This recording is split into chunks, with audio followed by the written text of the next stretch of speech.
અને એ આપણને ફાવે તો, નકર ભગવાને કે શરીર તોડી નાખવા ન થાય. જો હાલીને જ શરીર ઘટતા હોત તો હાથી પાતળા હોત. હાલવાથી જો શરીર ઘટતું હોત અને પુષ્ટ ખોરાક એટલે દૂધ ખાવાથી શરીર વધતું હોય તો મીંદડિયું દીપડા જવડ્યું હોત.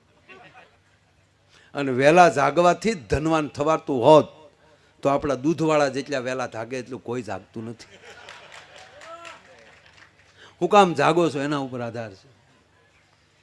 શું કામ ચાલો છો એના ઉપર આધાર છે. અમે કોરોનામાં પૂછો અને તૂટી ગયા હાલી હાલીને, અહીંથી હાલતા ઠેઠ લોંગડીથી ભગુડા. એ પછી ધાર સડવાની હવારમાં ધાર સડીને ઉગા એક વર્ષ હકાર્યું અમે હળંગ હાવ. એનો એ માયો હજી જો હજળ બેઠો, આમાં કાંઈ ફેરફાર.